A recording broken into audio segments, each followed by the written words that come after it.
respected chairs and all fellow members. Today I'll be talking on behalf of the team. I'll be talking our experiences of applying participatory action research, particularly to address the gender norms and power dynamics of female community health volunteers in Nepal.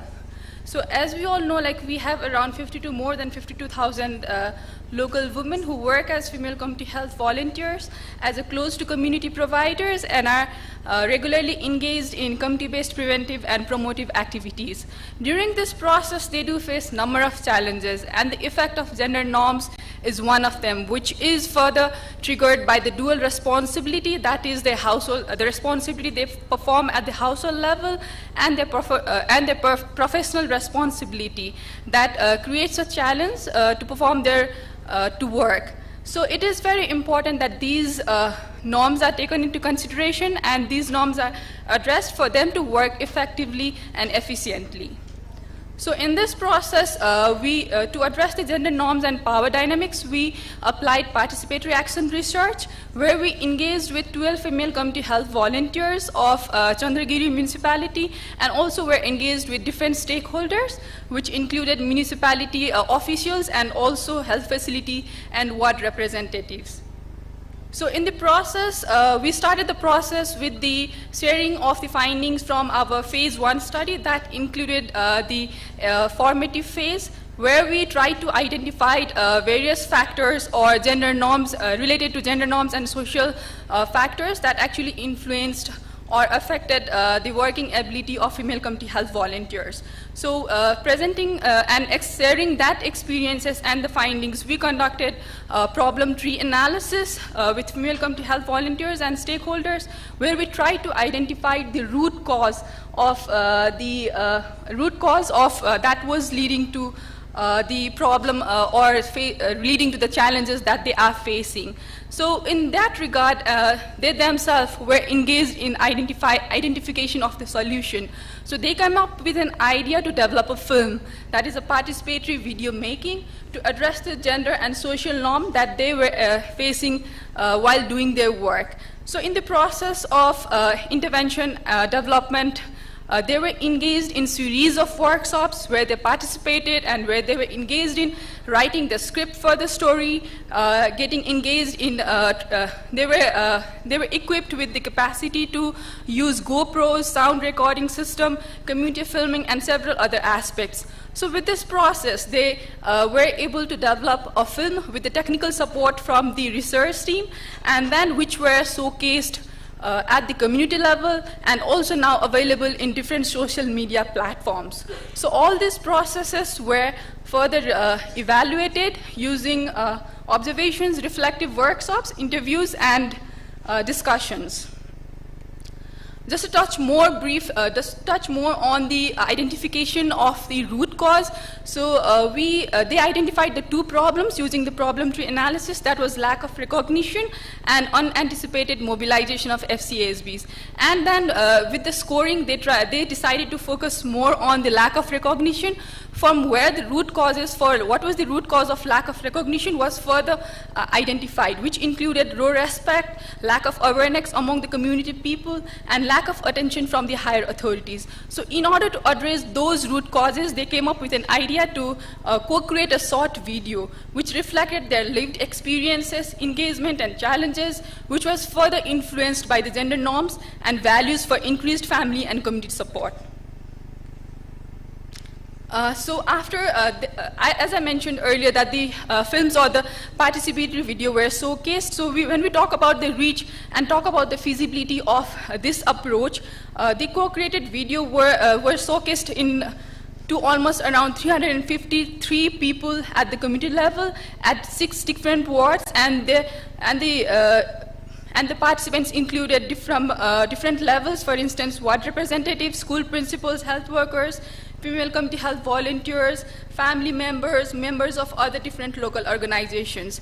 In addition, it was also showcased on Female Community Health Volunteers Day, and now it is also available in social media, which has more than 1,000 views all over, and which is increasing every day. So we are very happy to say that. And if you all are really interested to watch the film, you can go to the YouTube and search a story of female community health volunteers, where you can find this participatory video.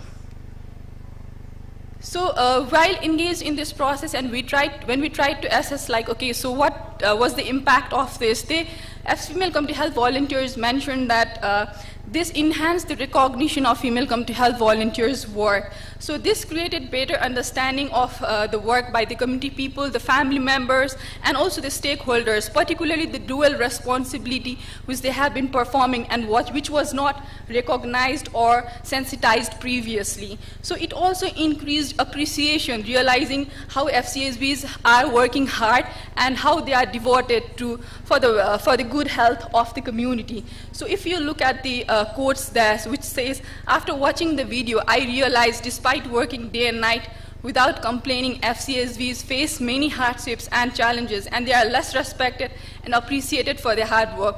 So today, I would like to thank them from the core of my heart. So this was something said by a community participant during the showcasing event. However, FCSVs also realized that additional initiatives are needed to further enhance the community understanding in terms of the roles and responsibilities they are performing, and also how hard they are working to get things done.